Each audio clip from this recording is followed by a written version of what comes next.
श्री राम आदर्श विद्यापीठ उच्च माध्यमिक विद्यालय लक्ष्मणगढ़ अलवर माध्यमिक वर्ग के संस्कृत विषय की ऑनलाइन क्लास में आप सभी विद्यार्थी संधि प्रकरण पढ़ रहे हैं। संधि प्रकरण में संधि के भेद, संधि के भेदों में स्वर संधि के भेद, जो कि अपनी पांचों संधियां देर, गुण, यण, वृद्धि और अयादि हो चुकी हैं। अब पढ़ेंगे अपन पूर्व रूप, पर रूप, ठीक है, और प्रकृति भाव। देखिए सबसे पहला है पूर्व रूप संधि। पूर्व रूप संधि, ठीक है, इसका सूत्र है पूर्व रूप का एंग पदांता दति, ठीक, एंग पदांता दति। अब देखिए तो कह क्या रहा है, एंग का मतलब होता है, पहले तो पद देखिए, पद, पद में आता है, परिभाषा बना रहे हैं सुबंत और तिगंत, ठीक है, सुबंत और तिगंत, पद के बाद के अंतिम, पद के अंतिम, एंग का मतलब होता है ए और ओ के बाद यदि ह्रीश्व ए आता है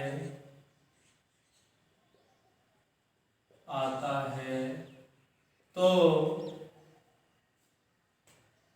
क्या हो जाता है, ह्रीश्व ए आता है तो जो ए पूर्व ए ओ तो मात्रा यथावत रहेंगी, तो उसका अवग्रह हो जाता है। इसका क्या हो जाता है, अवग्रह। तो ए का अवग्रह हो जाता है, अवग्रह हो जाता है, अर्थात तथा पूर्व ए और ओ यथावत रहते हैं। पूर्व रूप हो जाता है, पूर्व ए ओ का पूर्व रूप हो जाता है, पूर्व रूप हो जाता है, ये परिभाषा है। ए या ओ की मात्रा के बाद ये ए आ रहा है, ठीक है, तो इसका तो अवग्रह हो जाता है और ये यथावत रहते हैं, ठीक है, ये यथावत रहेंगे, इसका क्या हो जाएगा, इसका अवग्रह रूप हो जाएगा, ठीक है। अब देखिए किस प्रकार होगा, सुनिए।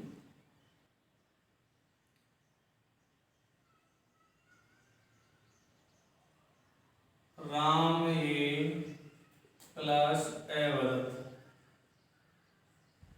ठीक है, और यहाँ है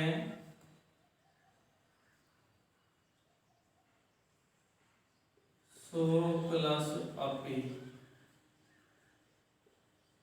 को प्लस अपी, ठीक है, ये अपने उदाहरण है।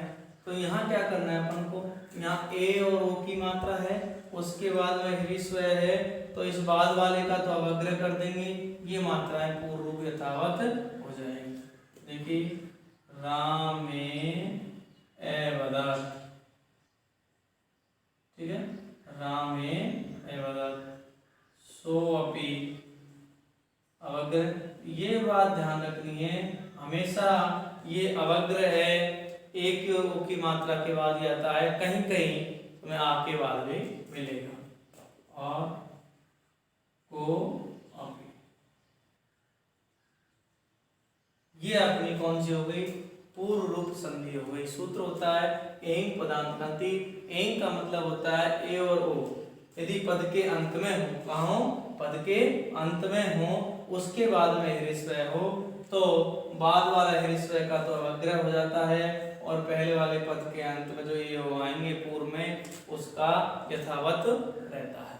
ये अपनी पूर्व रूप संधि हुई।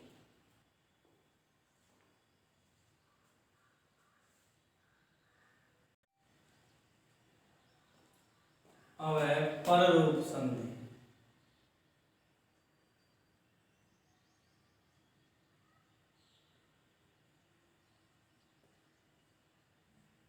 पररूप संधि, देखिए इसका सूत्र है एंगी पररूपम। एंगी पररूपम, उसका अपने जो पूर्व रूप संधि है उसका ये जस्ट उल्टा है। ठीक है, इसमें बाद वाला रूप हो जाता है। तो देखिए ये कह रहा है एकारांत उपसर्ग के बाद,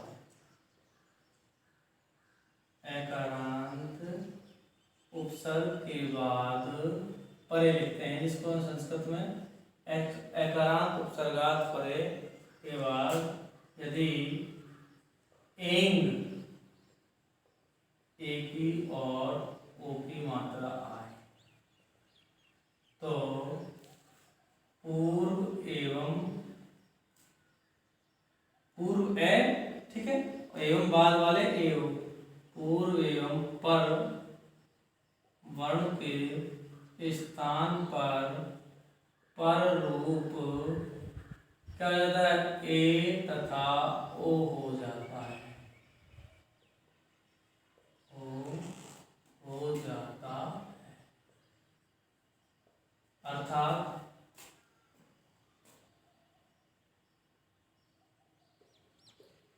देखिए यदि ये ए है इसके बाद में ए या ओ आ जाए, ठीक है, ए की समझ लो ए आ जाए तो इन दोनों के स्थान पर जब बनाएंगे तो बाद वाला ए बनेगा और ये हट जाएगा।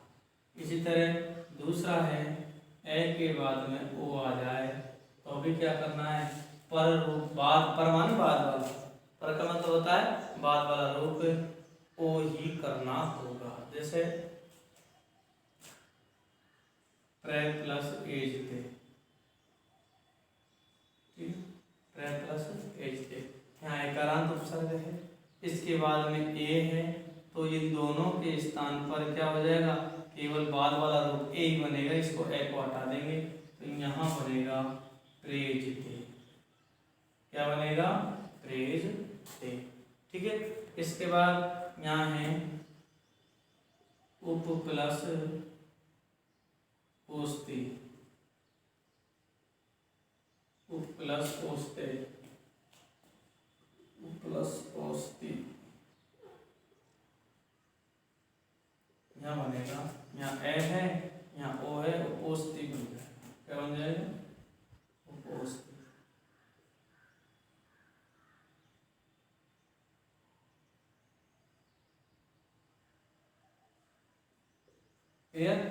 तो अपन को प्रेजते उपोषते, ठीक है ना, इस तरह के आ जाए तो अपन को ध्यान रखना है एकारांत उपसर्ग लास्ट में होगा, उसके बाद में ए आ जाए या ओ आ जाए तो बाद वाला रूप ए और ओ ही होता है, इस पहले वाले में कोई बात नहीं होती है। तो एंगी पर रूपम, यदि एकारांत उपसर्ग एकारांत इसके लास्ट में के बाद में यदि एंग आए ए या ओ आए तो पूर्व एवं पर, पूर्व ये हो गया पर ये हो गया, पूर्व मतलब पहला परमान बाद वाले के स्थान पर बाद वाला ए तथा ओ हो जाता है। ये अपने यहाँ क्या है, प्रेजते और उपोषते, ये अपने पर रूप संधि हो गई। ठीक है, इसके बाद करते हैं और प्रकृति भाव संधि। कौन सी, प्रकृति भाव।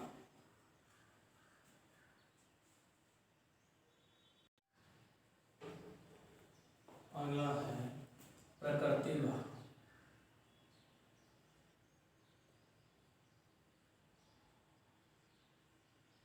या प्रग्रही है। ठीक है, प्रकृति का मतलब होता है स्वभाव, जिसका जैसा स्वभाव है वो वैसा ही बना रहता है, उसमें कोई चेंजिंग नहीं कर सकते। तो प्रकृति भाव संधि ये कह रही है कि इसमें इसका सूत्र होता है प्लुत प्रग्रहीय अचि नित्यम। प्लुत संज्ञक और प्रग्रहीय संज्ञक जो वर्ण होते हैं द्विवचन, प्लुत संज्ञक और प्रग्रहीय संज्ञक द्विवचनान, अर्थात बड़ी ई बड़ा ऊ और एक ही मात्रा यदि आ जाए द्विवचन में हो उसके बाद अच माने होता है स्वर आ जाए तो वहां कोई चेंजिंग नहीं होता। कहाँ नहीं होता? बड़ों के बाद। इसके बाद में बड़ों के बाद में वहां कोई आता है तो वहां कोई चेंजिंग नहीं होता। जैसा है वैसा के वैसा द्विवचनांत होना चाहिए। इसका सूत्र है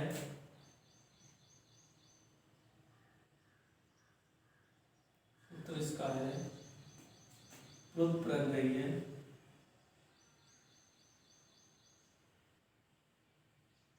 अच्छी नित्यम अच्छी नित्यम प्लुत प्रत्यय अच्छी नित्यम। ठीक है, तो प्रत्यय संज्ञा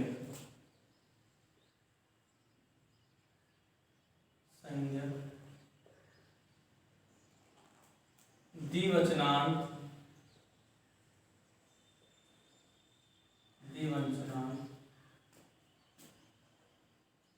बड़ी ई बड़ा ओ और ए के बाद यदि कोई स्वर आता है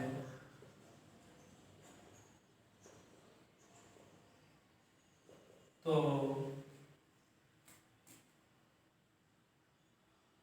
वहां यथावत स्थिति रहती है।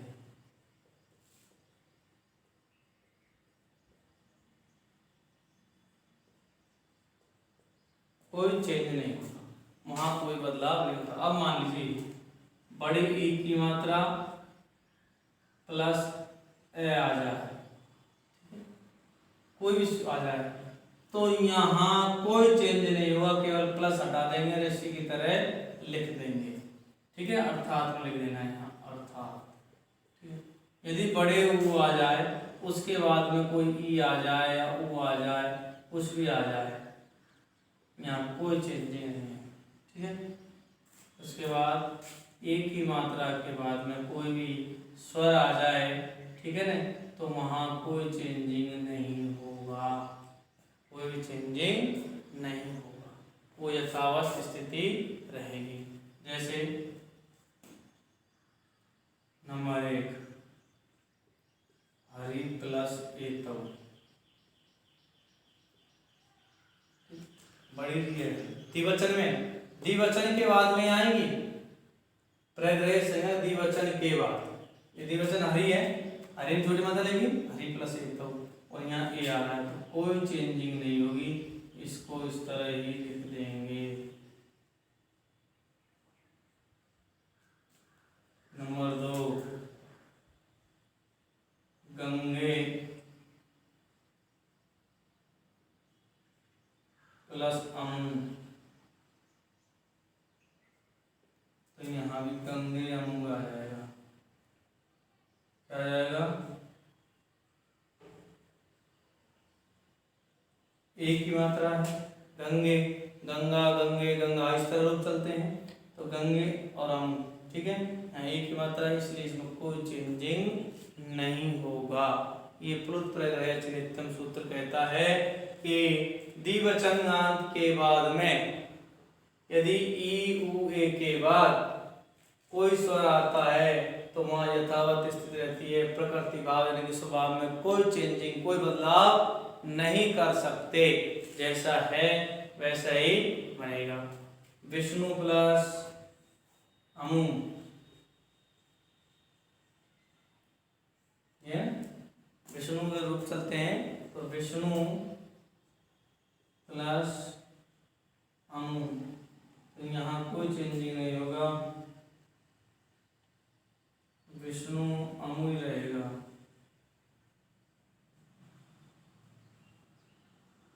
यहाँ कोई चेंजिंग नहीं होगा। तो ये अपने जो 5 तो अपनी थी स्वर संधि के 5 भेद थे, 5 के बाद 3 बोल रही थी। पूर्व का स्थापना एंग पदांतति, यदि पद के अंतिम ए ओ के बाद में हिरिस्व आता है तो उसका क्या कर देंगे?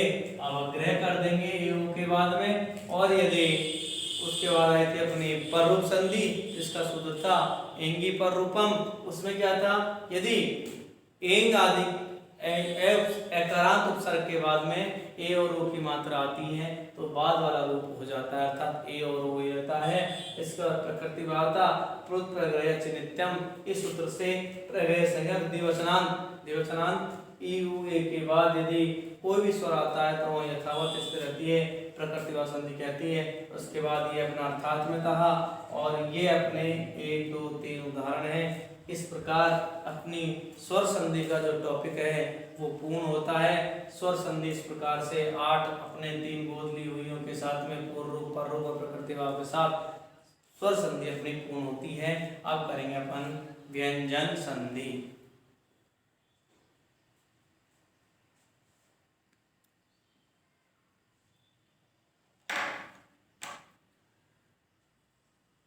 व्यंजन संधि की मैं तुम्हें थोड़ी सी बता देता हूँ कि व्यंजन का जो विग्रह होता है वी प्लस अंजन। क्या होता है, वी प्लस अंजन।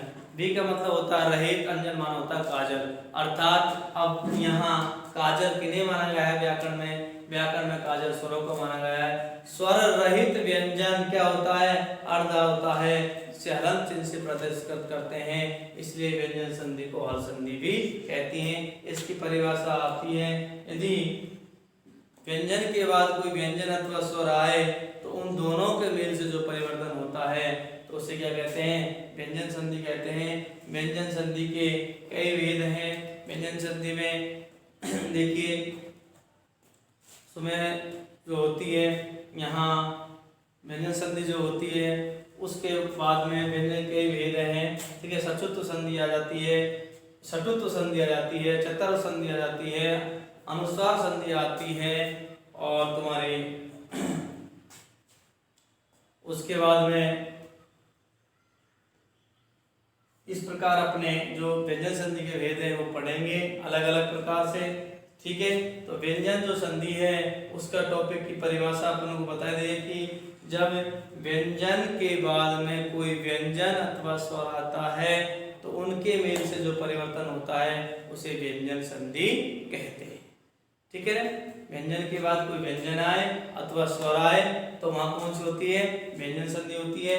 व्यंजन संधि में जो पहली है वो है अपनी सचुत्व संधि होती है, जिसका सूत्र वो है अपना सचुत्व आती है ना, स्तो स्तुना ष्टु, स्तो स्तुना ष्टु।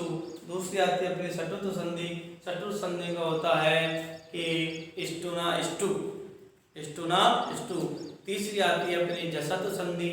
जसत संधि में होता है अपना जनाम जसो अंते। और फिर आती है अपनी चतर संधि। चतर संधि का जो अपना सूत्र है कि खरी चय, खरी परे जलाम चरेशु, कर्मण बाद में हो तो जल के स्थान पर चर हो जाता है। और उसके बाद आती है अनुस्वार संधि। अनुस्वार का सूत्र है मो अनुस्वार है, अर्थात पद के अंत में जितने भी हलवर्ण आएंगे या उसके बाद उसका क्या हो जाता है, अनुस्वार आदेश हो जाता है और कोई स्वर आता है तो उसमें मिल जाता है। उसके बाद अनुनासिक संधि है, परसवर्ण संधि है, ठीक है ना। इस प्रकार से कई संधियां हैं तो वो अपन पढ़ेंगे। अपनी व्यंजन संधि की जो परिभाषा है उसके भेद हैं वो अपन अगली वीडियो में रिविजन करेंगे।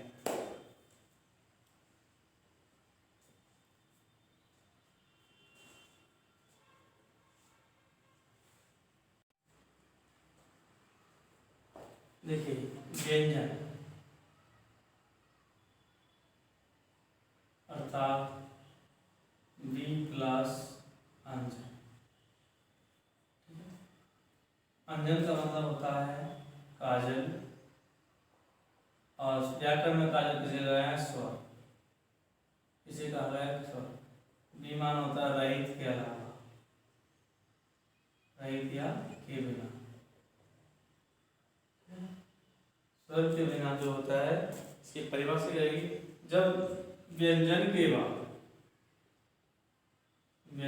के बाद कोई व्यंजन अथवा स्वर आए,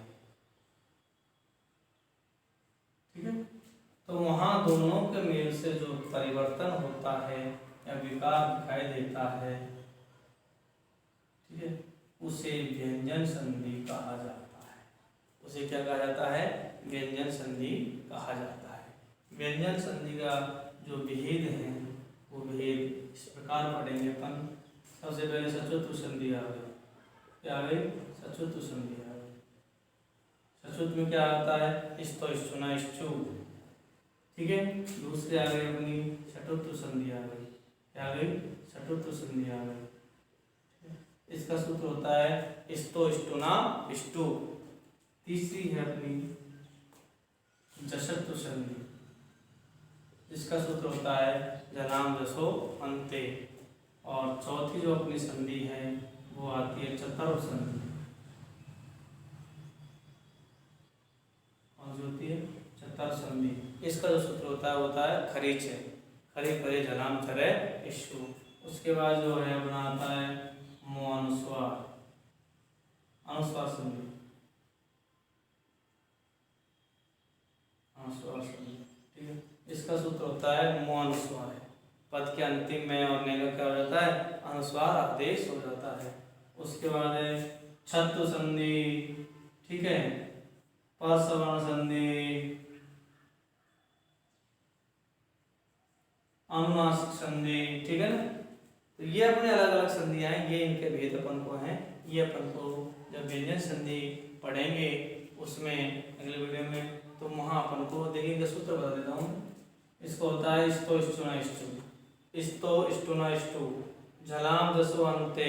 इसका होता है खरीचे, मुअनुस्वारे, और इसका होता है छत्र, ठीक है ना। और परसवर्ण से अनुसार से यही परसवर्ण है, अनुसार से यही परसवर्ण है। ये इनके अपने सूत्र हैं कि व्यंजन संधि। व्यंजन संधि को विस्तृत रूप से अपन अगली वीडियो में करेंगे। ये अपन का व्यंजन वी प्लस अंजन, वी माने रहित, अंजन का मतलब होता है काजलेश्वर। काजल रहित जो स्वर होता है वो व्यंजन होता है, और व्यंजन को हलन चिन्ह से इसे हल संधि भी कहा जाता है।